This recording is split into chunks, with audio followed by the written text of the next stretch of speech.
What's up, YouTube? It's me, the artist MC. Today I'm going to review episode 6 of The Mandalorian. Now, this is my second time watching this episode. I started to watch it at midnight last night, and I fell asleep halfway through it because it was too much of a side quest mission. And that was bothering me.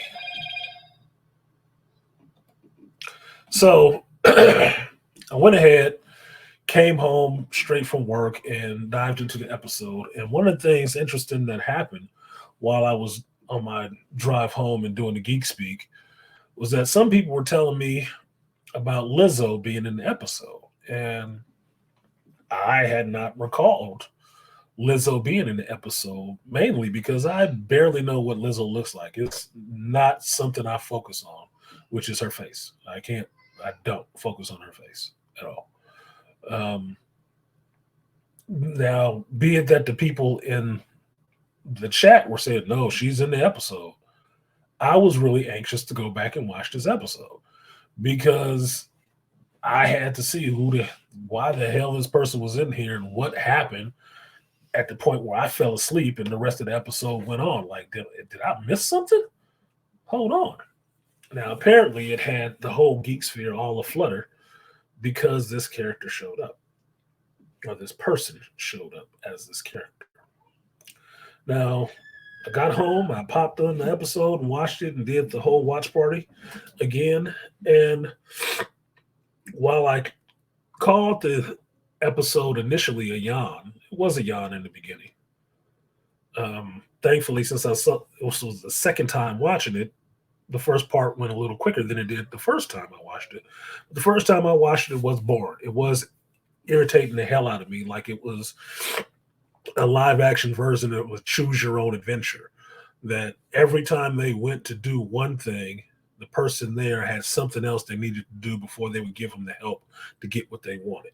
And they go to the next person. Well, that person needed something, but you have to go to this place before they will help you get what you need to go back to. It was irritating. And that's what put me to sleep initially when I started watching this. This constantly running to the next person to get the next thing, It was a bunch of side quests. Strung together in one episode. And that bothered me. I mean, basically, it was like watching the whole first season condensed down into 20 minutes. Side quest. The main point is get to this planet, talk to the Mandalorians that are there, the ones that walked away from Bo-Katan with all the ships. Talk to them. The rest of the episode, it was bookends, okay? It was bookends like the Dr. Pershing episode, put it that way. That the beginning part, seeing the Mandalorians, what they were doing out with the ships and the fleet, who was in charge. Wolf is in charge. He and Sasha Banks' character, Mercedes, took the rest of the Mandalorians, the ships and everything else, and they bounced out of there. Left Bo-Katan on her planet stewing on her throne, right? They were out doing missions. They earning their keep, keeping their ships fueled and getting works in, right? Okay, that was cool. Get to the tail end of this episode, you get them again, and you're like, cool, now I got to see them. But what was all this shit in the middle? How was that important? How did it matter? If you think it didn't, you'd be right. It didn't fucking matter. The biggest thing for this whole middle part of this episode was showing you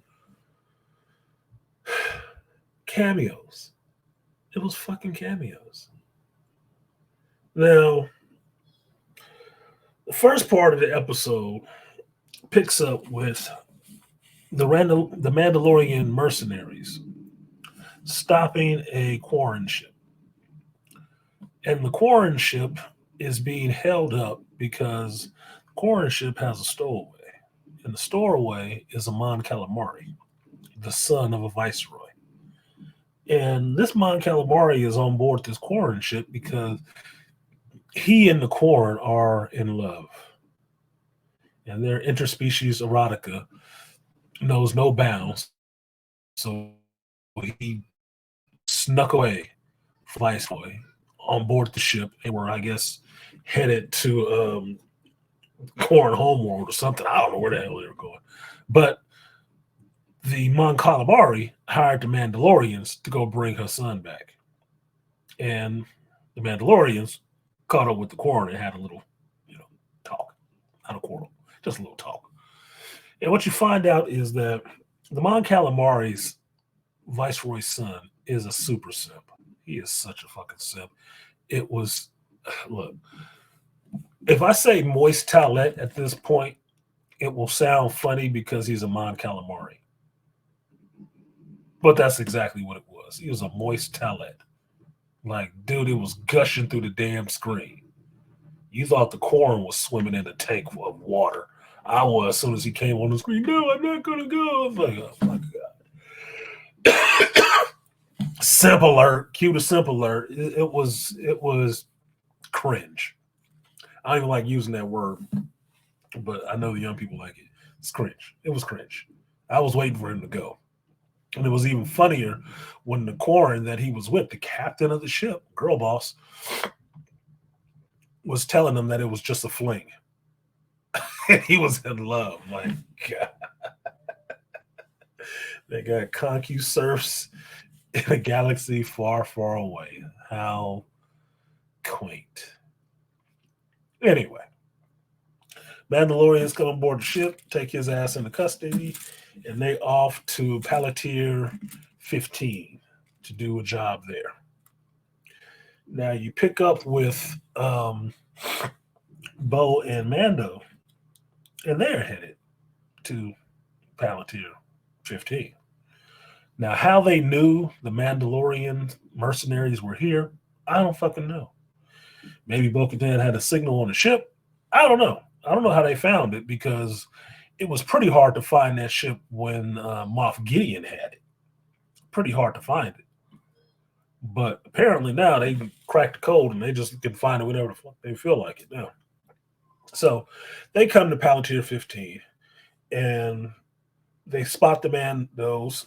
They want to get there and talk to them, but they are waylaid because this planet, which is an independent democracy, is its own system in a sense, and it has tractor beam, whatever you call, taking control of Bo-Katan's ship. It's forcing it to land because the leadership wants to meet her. Now we get to what is the first cameo that you see in this episode. And it is that when Bo and Dan get to this throne room, they get to walk into this large throne room with people there having drink and food and stuff like that, and get called down to the end of the table where is sitting the king and the queen of this world, and it is Jack Black playing Captain Bombardier or whatever. Oh, fucking hell. And his wife, the queen, I don't know what the fuck her name was, but it's Lizzo. Okay. Now, when I first watched this, I didn't know who the hell this chick was. I just thought, why the fuck do we have another big chick in this shit? Why do they keep putting black chicks in here big as fuck? What is it? What? Now, before I ever knew who the hell this person was, when I was watching last night, I was trying to find out why this person was important, but the thing that was sticking out to me the most was that their acting sucked. It's like, damn, you were really reading those off a cue card, right? Oof. That has to suck. Now, it just made it worse to figure out this is somebody who's a goddamn celebrity now. Like, oh, they can't read lines, huh? Anyway, they impart a little bit of a mission on Bo-Katan and Din. Since Bo-Katan and Din want permission to go and talk to the Mandalorian, since they just can't walk up on him and talk to him. Here, no, they got to go through the royalty first. And royalty says, yeah, we'll help you if you take care of this little problem with us. for us, because the way our bureaucracy is set up,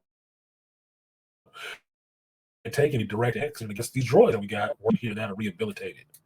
But we got some of them running amok. You think you can do something about that? If you do, hell, we'll let you talk to the Mandalorians, and on top of that, we'll recognize Mandalore as a system, and we'll put it before the New Republic. So, dangling a little bit of bait in front of that, Mandalore will become its own system, its own recognized system. Again, if they play a little ball with these Planeteers and help them with their runaway renegade droids. Now, this part, this renegade droid shit, sounds like something right out of Ghost in the Shell. And this is where this half of the episode ventures off into you've seen it before somewhere else. That's where it goes.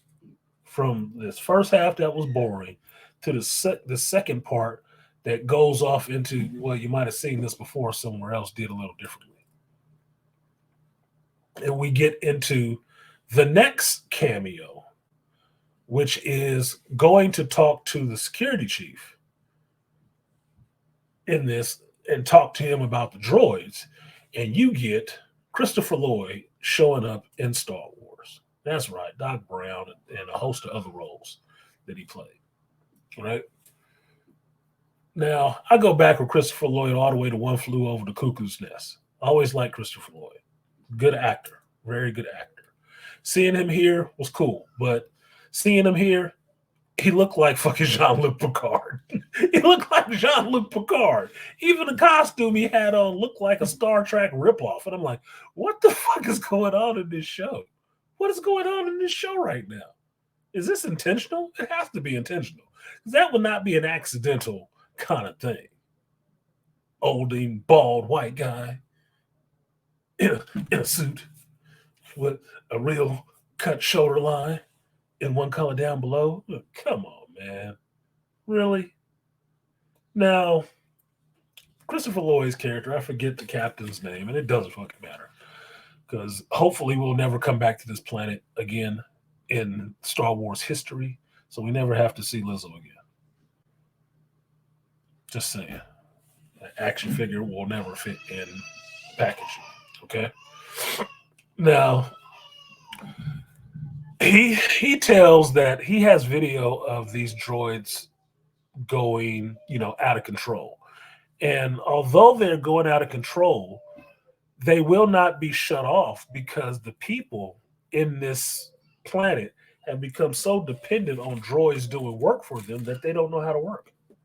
They can't. They spend a lot of time involved in art and, doing the things for their democracy that they couldn't take care of themselves if the droids weren't there. Now, to me, this hit me funny, and it reminded me of WALL-E. How the people who were on that space liner for all those years, just getting flown around and fed, turned into disgusting big fat bodies and couldn't even walk on their own. Couldn't walk on their own. And that's what it was feeding me, that idea is like, oh, yeah, you get your decadence makes you lazy. Awesome. Moving on. Now, although Christopher Lloyd's character would like to help them, they got to go talk to somebody else. Sense a pattern here? And the somebody else they have to talk to is down in the bowels of the city, or the Uliks, who work and reprogram the droids. They need to go talk to them. So Bo-Katan and Din go down into the planet deep and go to talk to the Uliks. Now, the Ugnaughts, excuse me. Now, when they get down there, this has all been pretty much a girl boss moment. Lizzo is the queen, and she's kind of the bigger ruler over her king. And Bo-Katan in this is fielding all the questions and doing all the talking, and Din is just standing there like a dumb shit with one line or so to put in every once in a while. When they get down to the Ugnaughts, Bo-Katan takes the lead to try to talk, and they ain't responding to her. They are not responding to her. They working on their droids. They ain't paying her no mind. But when Den speaks up and speaks to them, uses his cadence and words like he was talking to I believe his name was Cute. I think that was his name. From season one, who got killed, who fixed the Razor Crest for him, and tells them, I have spoken, they all stop and they listen. And they listen to him. And it leads into a really interesting scene to where when Bo and Dan sit down and talk to the Ugnaughts, I think that's what they call Ugnaughts, that they tell them that the droids aren't malfunctioning. The droids are fine. But nothing wrong with them. They're aware of everything that's happening, and it's nothing wrong with the droids. They're doing what droids do. And while Bo-Katan tries to interject, Ugnaughts don't respond to her the same way. They don't respond to her the same way. And she's visibly rolling her eyes and neck and shit like that. Like, grow up. I mean, for real, grow up. And this is how you know it's bullshit. Because this is a point where there's bullshit to be called. Now, once Den and her leave, they have the information. Den thanks them for his help and says he has spoken, and they leave. They get on a tram and they're going to the next place they have to go, looking for some of these droids. Side quest again. And Bo was bitching about what was going on there with the guys, and they wouldn't respond to her. They respond differently when he talked, and he told her that he spent some time with Uga, and it's the way you talk and what you say, because they take a lot of pride in their work, so they don't like to hear malfunction. And they are some of the hardest working and best workers in the galaxy. So that wouldn't be the way that you addressed him. Now, the whole point that he had to sit there and explain this to her because she felt some kind of way, because the one group of people on this whole fucking planet that paid Den some attention, you know, the head guy in the show, title card person of the show, is the one time she's pissed off.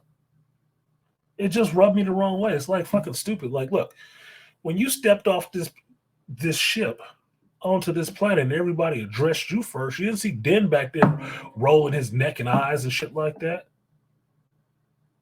But as soon as he gets down there and he's talking to those people he has some experience with, now you, they just mansplaining. What? Get the fuck out of here with their dumb shit. This is so fucking stupid. Now, from this, you get Den and Bo going even lower and getting to where the droids are going off working, and they're questioning another battle droid about, you know, what's going on with the droids, and they're looking for ones who will have defects or whatever. And Den just starts fucking with droids to see if he can get one to react. And sure enough, he does get one to react. And which leads them to a chase through a crowded city street after a battle droid. Now, for one, I didn't think the battle droids were that fucking fast. I didn't. Not these destroyer droids. No, not these. No. They're not droid cars. He's just bipedal, and he just outrunning them at every turn with his metal fucking flat feet and everything. Now, I never saw him moving that fast in the prequels, but whatever the fuck. Fine, whatever. It makes a scene. But this making of a scene is reminiscent of any other Star Wars movie you saw. On Coruscant with Anakin and Obi-Wan, on whatever that planet was in Obi-Wan, where they're running through the streets and stuff. It's more of the same shit. It's more of the same shit, which means I don't care. I've seen it before. Right? Now, eventually they capture this droid, knock him down, catch him, and luckily they find this spark card on him. And this spark card has a name, and then surmises that it's a droid bar. And luckily, the address is on the card. Oh, plot contrivances abound. So, Den and Bo go to this address, and it's a droid bar. Now, I will say this was a funnier scene in this whole episode. Why? because you have these two humanoids walking into a bar, and the bar goes completely quiet. It's just all droids in there just looking. Now, that's pretty funny to me because it sounds like a joke. A pair of humans walk into a droid bar. You know, it sounds like a joke. But the fact that they're there missed an opportunity completely in Star Wars lore. They missed an opportunity to make a classic joke. The bartender should have said, somebody should have said, we don't serve your kind in here. How did they miss that? How did they miss that? That came to my mind as soon as I saw it. How did they miss that? But they did. Okay, fine. So they walked in, and they walk in to the bartender, and then this bar, it's all kind of droids you've seen before, but one stuck out to me the most as looking like the original drawing for Isaac Asimov's Foundation series for one of his robots or his iRobot series. It looked like the original design for the iRobot, which is interesting to me. I thought, oh, well, that's pretty cool because it just meant that, a bunch of prop guys and whatnot at Lucasfilm got to go out there and put their droids out on display. They got to have some fun. Okay, fine. I don't give a shit about that. It was many versions of R2 and 3PO and all kind of other shit in there, and I'm sure you can buy all of them at the Galaxy's Edge because that's what they look like. That's what they look like. So I'm sure they're available somewhere for sale. Now, Din and Bo get to the bar and start talking to the bartender, and Bo has already established that she wants to be the one taking lead here, that Din just needs to fall back and follow her. So she's still feeling some kind of way that the Uliks didn't want to talk to her ass. Ugnaughts or whatever don't want to talk to her ass. All right, whatever, fuck. They get in there and they start doing it, and of course it turns into a whole good cop, bad cop situation. Now, I'm starting thinking 48 hours all of a sudden because Din started getting real buck with the bartender, talking about torturing him and some other stuff to get information out. And they have to have a little huddle so Bo-Katan can reinforce her dominance over Din to tell him, no, you're not doing it right. We're supposed to be doing it this way. Now, this is still bothering the shit out of me because it's unnecessary here. It's completely unnecessary. It sounds kind of funny. It gets you to highlight this 3PO droid with this blue chrome finish that looks kind of cool. But other than that, they show it and it walks away. Like, I guess I should have been watching some other show that I didn't watch to know who the fuck that droid was so I could be all jazzed about, oh my God, it's so-and-so. But other than that, it went nowhere. They didn't even touch on that dude at all. Didn't say shit. But he got camera time, so it was important that you needed to see him for some reason or another. Now, from this side quest, I guess this is number 4, they find out that the droids only got reprogrammed by what they drank in the droid bar, which is kind of a lubricant that gives them sub-programs and whatnot. And the bartender had a batch number for the droids that had gone crazy, had been drinking a certain batch of this fluid. And they go to the coroners. Din and Bo go to the coroners.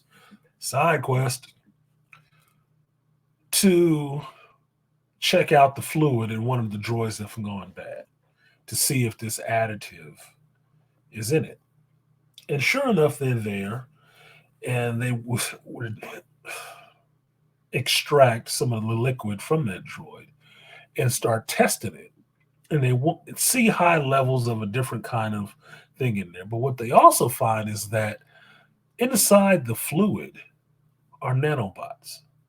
There is a type of nanobot inside of the fluid making these things, right? And it has like a chain code of where it came from and who designed it, where it was imported, all the rest of that stuff.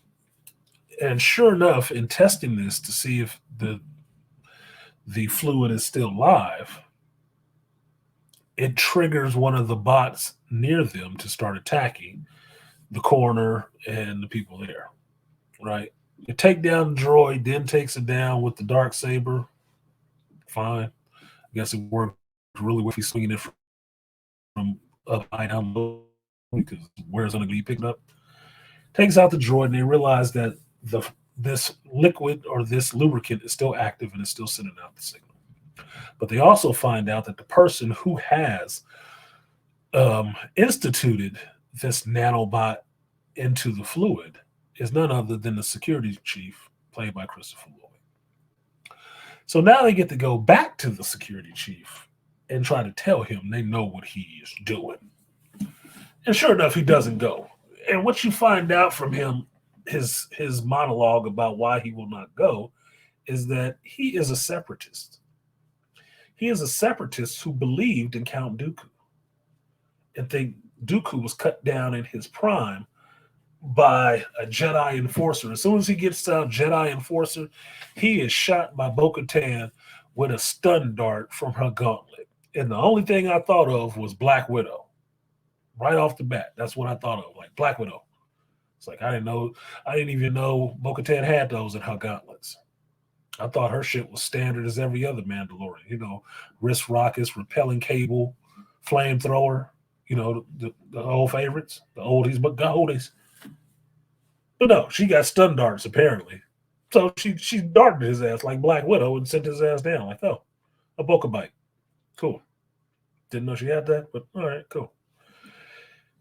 They hustle him up and take him before the king and queen, Jack Black and Lizzo Fat. And sure enough, they are so gravely disappointed. And it turns out that Christopher Lloyd's character never really liked Captain Bombardier because he used to be part of the Empire. But he didn't like the changes that he was making to the place. He didn't like those changes. Now, he also feels bad because he served Lizzo's character's family for a long time. And because he served them for a long time and he was disappointed, he is sent to exile on one of their moons. I guess it's supposed to be bad. It's called Parquat, which sounds like Farquaad from the Shrek movies. But saying that is kind of funny, thinking of Jack Black and Lizzo standing up there. Do-overs. So he's hustled out of there, and to show their appreciation for Din and Bo-Katan stopping the robot problem, they are presented with the key to the city and the promise that they will recognize Mandalore when time comes. But also that Grogu, who's been hanging out with the queen because she just liked him so much, knights Grogu as a knight from, I forgot what it was called, unincorporated systems or some shit. So he's basically a knight there. They hustle up Grogu and then they go get back in their little shuttle ship to go meet the Mandalorians with the blessing of the king and the queen. And this is when the episode picks back up to something fucking interesting that we were looking for. Something that has to do with, Mandalorians and stuff. And what you find is that, Alex Wolff and everybody is chilling. They're chilling. They got their starships. They got some other Gauntlet class ships.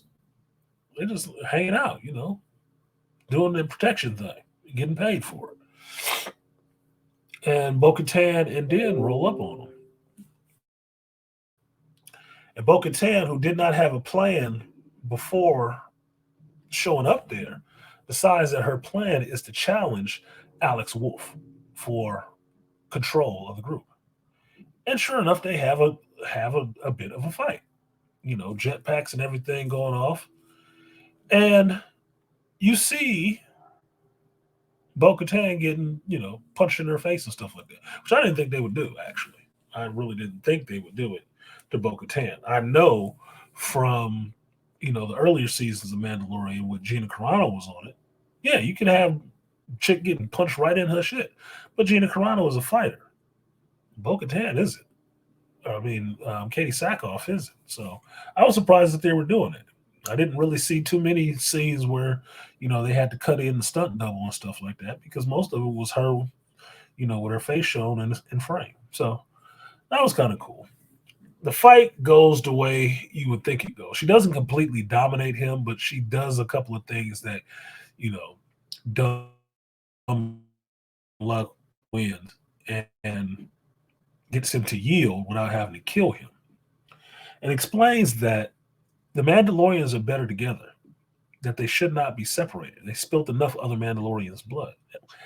Axe Wolf specifically. But they're still, the rest of the Mandalorians are still giving her pushback because Axe tells her when he's down is like, you do all this to challenge me, but you will not take the sword from the person you should be challenging standing right there with you. And basically, Axe flips it on her like, look, you should have been challenging Din. You don't need to be challenging me. You need to be challenging him to get that saber back. And Din pipes up with something that kind of escaped me the first time I watched it. He tells them that he was defeated. He would give her the sword. And she tells him she cannot accept it. No matter how decent the gesture, she can't accept it. You know, you have to fight for it. He's like, no. And he goes through the fact that on Mandalore, he was in possession of the saber and he was captured and it was taken from him. By the little spider thing, right? And Bo-Katan came, used the saber, and defeated the creature that defeated him and rescued him. So, in fact, the sword is hers now. She won it in combat. And then asked the Mandalorians, what would it mean if that happened? Would it be hers? Would she have earned it? And the rest of the Mandalorians look around, but they have to agree, yes. Because if Din was defeated by the spider droid and lost the Darksaber, and then the spider droid was defeated by Bo-Katan and it lost the Darksaber, the Darksaber was now hers. Was not Din's, even though she gave it back to him. Wasn't his. So Din hands it back to her and says it's being returned to its rightful owner. And now we have Bo-Katan, having won leadership from Axe Wolf, has also just received the Darksaber and is now Queen of the Mandalorians again. And that's how you end the episode. With a kind of good shot of Bo-Katan and the Darksaber out in live action. That was pretty cool. But I like Katie. She got nice legs. So that's where the episode ends. Now, that part of the episode was fine because that's what I was showing up for. But this is where this episode, you know, bookends like the Pershing episode did. The stuff for the Mandalorians is what we wanted to see, but we got all this cannoli crap stuffed in the middle of it. So you get this spongioli in the middle, and then the stuff that you want to see at the beginning and at the end. Just like with the Pershing episode. Like, fuck, dude, I didn't care about all this filler in the middle. Filler in the middle when they got no back. I mean, what the fuck? So with that ends the episode and the cavalcade of cameos that was coming out of this episode. And the episode overall was fine. The middle part with all this Lizzo and Jack Black and side mission to side mission to side was boring as fuck. But at the same time, it's over. Hopefully I never have to go back to this planet again and see these people. And I don't have to see action figures on the shelves of these characters. Hopefully not. But that's it.